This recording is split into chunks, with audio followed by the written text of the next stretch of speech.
Hello everyone and welcome. In this video I want to show you what Seestar Companion 2.1.0 does, what is new in this release, and why I believe it can be genuinely useful if you use a Seestar S30, S30 Pro or S50. The goal of Seestar Companion is simple: to help you understand how good your session really was, which frames are worth keeping, and what is actually worth stacking, which is the most important things for us as astrophotographer. Seestar captures a lot of data, but one of the hardest part is often understanding what the data is really worth. A session may look decent at first glance, but maybe part of it was affected by haze, clouds, tracking instability, vibrations, satellite trails, or simply weak frame quality. So instead of guessing, Seestar Companions helps you review the session, inspect the frames, and make better decisions before spending time processing weak data or not good data or not good enough. In the earlier versions, the software already helped evaluate sessions and classify frames. But this new version 2.1.0 is a much bigger step, because now the software is not just telling you how good the data is, it is also helping you decide what to do next. The best stack recommendation, one of the new feature of this version, is one of the most important addition actually in this version. Instead of only showing good, borderline, and not good frames, the software now gives you a practical suggestion about which frames are most worth stacking. So the idea is not only analysis for the sake of analysis. The idea is to help you answer a real workflow question. Which frames should I actually use? The recommendation can be cleaner or more permissive depending on the session, and it also explains why some frames are excluded. This makes the software much more useful in practice, especially if you want to save time and avoid stacking frames that are more likely to hurt than help. In this practical example here, I analyzed the M42 session, which it was no good. As you can see here, session quality is heavily limited. And the recommendation, what it says: recommended stack, use the cleanest 442 out of 1205, so the 37%. Clean candidate, so stack only good frames. It says 442. Exclude the 763 frames, 763.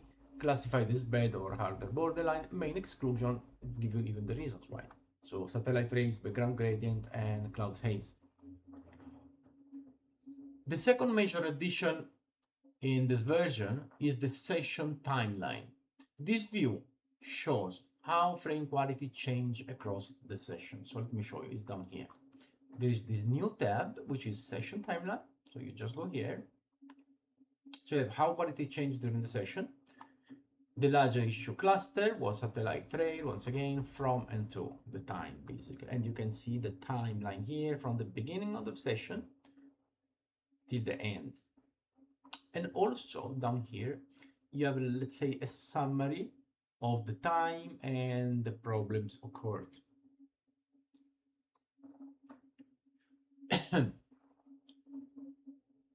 That is important, because a session is not always uniformly good or uniformly bad. Sometimes the first part is clean, then clouds or haze arrive, or maybe tracking becomes less stable later. With the timeline, you can immediately see where the section was stronger and when it became weaker. This makes it much easier, to understand if the problem affected the whole session or just a specific part, even before seeing the summary, or even before go here and start reading this part. If you just go to session timeline, you can see already what is good, what not, and when happened, and if happened. Then Another new feature is the before and after stack estimate. Let me show you here, up here. Give it to go. So we have the before and after stack estimate. Estimated result. The recommended stack should give a cleaner background, more stable stars, and fewer visible streaks, with a noticeable signal trade-off. All frame stack, higher risk of carrying satellite traits, background gradient, cloud haze.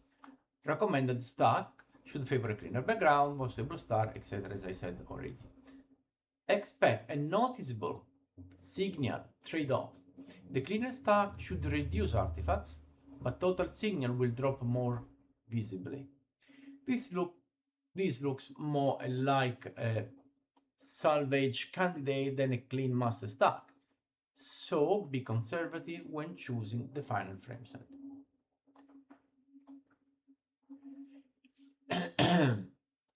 This is designed to give you a more intuitive idea of what may happen if you stack only the recommended frames instead of everything.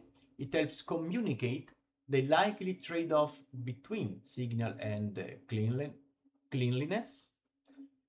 So, for example, you may lose some total signal, but gain a cleaner background, fewer visible issues, and more consistent stars. So it is not pretending to predict the final process of the image perfectly, obviously, but it gives you a much clearer sense, a good idea, you know, or where the frame selected is likely to help.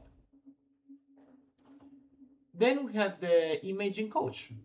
The new imaging coach takes the analysis one step further, which is just here on the right hand side.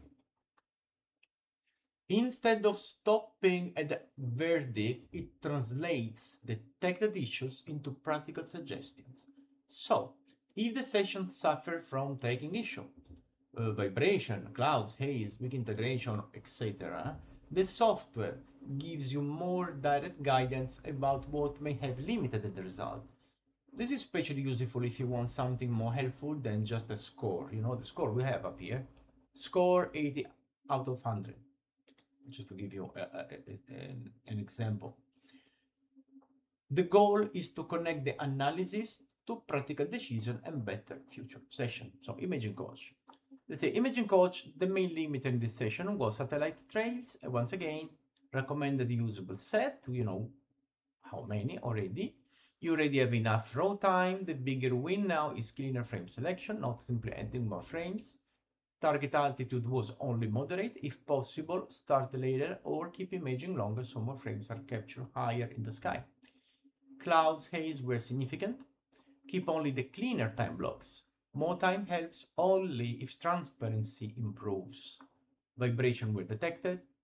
A firmer surface, less wind, and avoiding touch near the mount should improve the next run. Satellite trails were present. Reject those frames aggressively rather than expecting stacking along to hide them, because this is not going to happen, at least not all the time, unless you have many frames and then you go to hide, you know, the satellite trace. It depends, but usually happen like that. Diagnostics and problem. Let's go to the new diagnostic. Why? Because down here we have the frame diagnostics, which now is different. Now is different. It's much more than before. The frame diagnostic area now is more useful and easier to read, and now includes clearer explanation about why specific frames were marked as problematic. There is also a visual problem map, which shows which issue affected the session most. Let me show you here. So we had already the list here. Okay, as you can see, it changed the picture.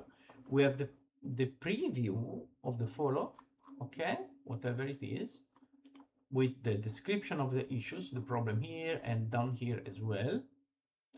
Also, we have this map, okay. This is a problem map, so satellite trace. So we have again satellite trail streak in red because it's a huge problem, cloud and haze, background gradient, vibration, if the percentage and number as well of the frames. Now, sometimes you might notice that the first plus second plus third blah blah will have a different total from the original total. Let's say you have 1,200 frame here, you might have a bigger number here. Why? simply because you might have satellite trail and also clouds or background gradient as well in the same picture. So that's why then the number will be a bit different. So for example, you can quickly see, as I said, whether the main issue was tracking cloud size, vibration, etc. This improves the transparency a lot because it's a visual one, you know, and you're not just getting a generic bad verdict. You are seeing why the software reached that conclusion now, because obviously we have this nice map here. We have a target history and smart session cleanup. So target history. Now, this is the first visible session for M42 in the current browser context. But how does it work? Simply, the target history helps because it puts the current session into context by comparing it with other sessions of the same target. So the second one is the smart session cleanup, which is here in this area. And what it does, basically prepares a cleaner stacking ready output by separating recommended and the excluded frame. So instead of only analyzing, the software can also help prepare the next step in your workflow. So as you can see here, clean up preview, create a stack, etc. Select the selection mode, clean candidate, output, recommended frames, excluded frames, and the cleanup summary text file. Top extruded, reason, blah, blah. And you just click on this and you go to save your files in the destination that you choose. The universal fits repo preset macOS. Basically, on top of this new version of the current generation of Seestar Companion, also includes universal fits mode, even from the previous release. Quality presets, which are, so from here, basically from this button, you choose the Seestar folders or structure.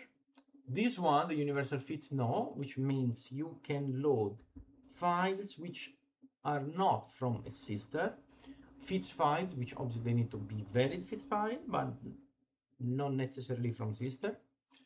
We have the quality preset, so strict, balanced, and permissive. This is the way that you decide how the engine works for the analysis.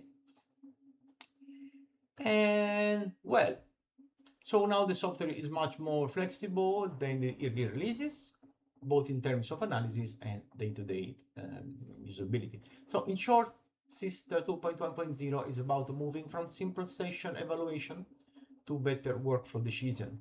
Not just how good was the session as before, but what should I actually do with this data next? If you use a Seestar and you want a clearer understanding of your sessions, your frames, and your stacking decisions, I think this release makes the software much more valuable. You can find more information on release notes and purchase details in the links below. Thank you for watching and clear sky.